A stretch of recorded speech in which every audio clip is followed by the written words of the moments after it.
Hi, everybody. Melissa Klein here. And I wanted to give you a quick mindset video because I feel like I've been having this dialogue with myself for a long time about, is the art good?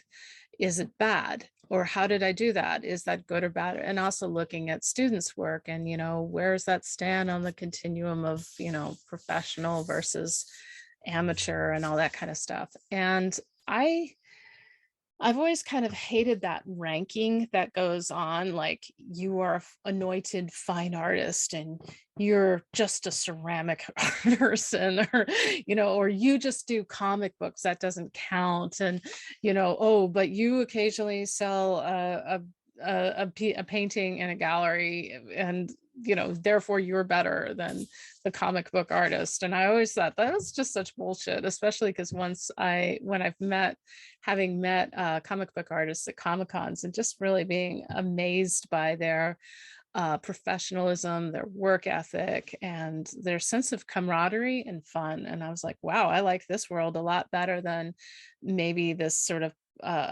more posturing type kind of thing. Even though I would say the fine art world has been extremely kind to me. So it's not like I got rejected on either front, but it just seemed more fun on the comic book side, and the commercial art side as well. And so, and somehow I've managed to escape. Like, I'm just waiting for somebody to come to me and be like, you commercial artist, you're not a fine artist. I'm going to be like, yeah, okay. That means I pay my bills. So, but the whole posturing around ranking of art and is it good or not, I just think is really irrelevant. And I think a much better question to ask yourself is it effective? Is this work doing what you need it to do or want it to do? So is this something that you are doing as a very personal project that is, kind of cathartic for you? Is this something that you have a certain message you want to convey? Or is this just something very practical and like, I just need something to match my couch? I mean, which is always seen as like the, oh no, sort of like this, like that's the worst, is that like the idea of the nightmare client is the one who's like, I need you to match my furniture. And, and I'm like, no, I can't, I'm an artist, and I'm like, yeah, sure. So, I wanted to talk to you about three different examples of effective hands. And as you guys are moving through drawing panels of your characters doing various things, how do you handle the hands? And I love the thing about hands because so many hands are so expressive. And I think about how, for example, Italians are known for like they taco with their hands. And I love that about them.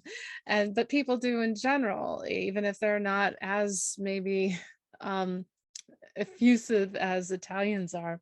So here's three different examples of effective hand drawings. I'm going to start with Roz Chast. I've been talking about her a lot.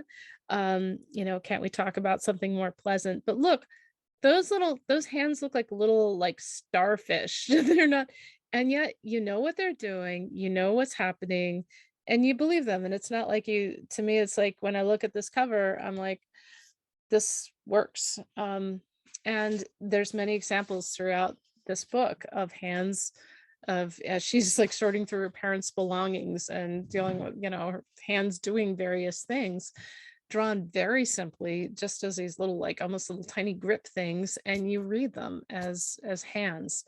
Those are effective. On the other end of the spectrum, this is Hernandez Brothers, and this is Jamie or Hami, I think, and the drawing on him is just magnificent in terms of how he does the hands, and they're very anatomical, you believe them, and yet they're also very simple. This is Maggie, one of my all-time favorite characters, and so here's another extreme of that. And then here's so that's the more realistic. And then here's another example of effective hands. This is a book of Japanese graffiti. And I think these hands are so wonderful and expressive. that he's doing.